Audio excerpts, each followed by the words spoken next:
ಅದ್ರ ಬಗ್ಗೆ ಒಂಚೂರು ಎಕ್ಸ್ಪ್ಲೇನ್. ಓಕೆ, ನಮಸ್ಕಾರ. ನನ್ನ ಹೆಸರು ಶಶಾಂಕ್ ಉದ್ಯಾವರ್ ಅಂತ. ನಾನು PES ಯೂನಿವರ್ಸಿಟಿಯಲ್ಲಿ ಫಸ್ಟ್ ಇಯರ್ ಕಂಪ್ಯೂಟರ್ ಸೈನ್ಸ್ ಮಾಡ್ತಾ ಇದ್ದೀನಿ.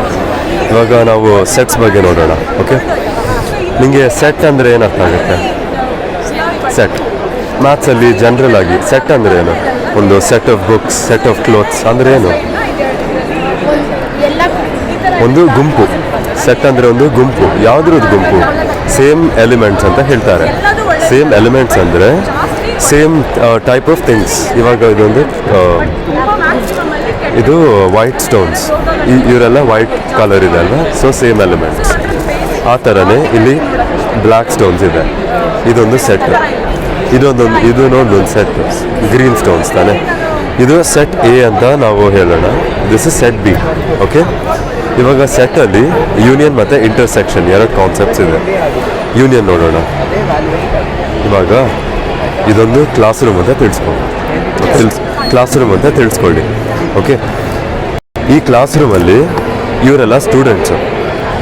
ಇವರು ಕಾಫಿ ಕುಡಿತಾರೆ, ಇವರು ಟೀ ಕುಡಿತಾರೆ. ಎರಡು ಟೈಪು ಒಂದೇ ಕ್ಲಾಸ್ ರೂಮಲ್ಲಿ ಸಿಗ್ತಾರೆ ತಾನೆ.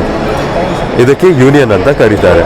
ಇಲ್ಲಿ ನೋಡು, ಇದು ಸೆಟ್ ಎ ಅಂದರೆ, ಇದು ಸೆಟ್ ಬಿ ಅಂದರೆ, ಎ ಯೂನಿಯನ್ ಬಿ, ಅದಕ್ಕೆ ಯೂನಿಯನ್ ಅಂತ ಕರೀತಾರೆ. ಓಕೆ, ಇವಾಗ ಇಂಟರ್ಸೆಕ್ಷನ್ ನೋಡೋಣ. ಈ ಥರ ಸ್ಟ್ರಕ್ಚರ್ ಇದೆ ಅಲ್ವಾ, ಅದಕ್ಕೆ ವೆನ್ ಡಯಾಗ್ರಾಮ್ ಅಂತ ಕರೀತಾರೆ. ಇವಾಗ ಇವರೆಲ್ಲ ಎರಡು ಕಾಫಿನೂ ಕುಡಿತಾರೆ, ಟೀನೂ ಕುಡಿತಾರೆ.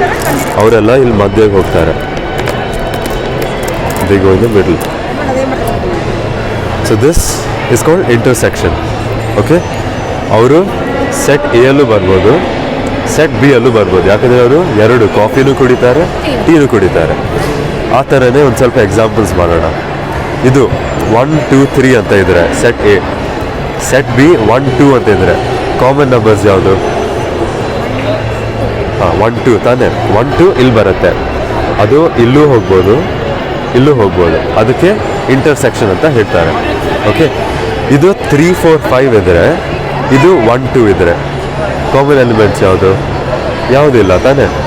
ಇದು 3 4 5, this is 1 2. There are no common elements. ಆವಾಗ ಇಂಟರ್ಸೆಕ್ಷನ್ ಮಾಡೋಂಗಾಗಲ್ಲ. ಅರ್ಥ ಆಯ್ತಾ? ಯೂನಿಯನ್ ಅರ್ಥ ಆಯ್ತಾ? ಇಂಟರ್ಸೆಕ್ಷನ್ ಡೌಟ್ಸ್ ಇದೆಯಾ? Any questions? Thank you.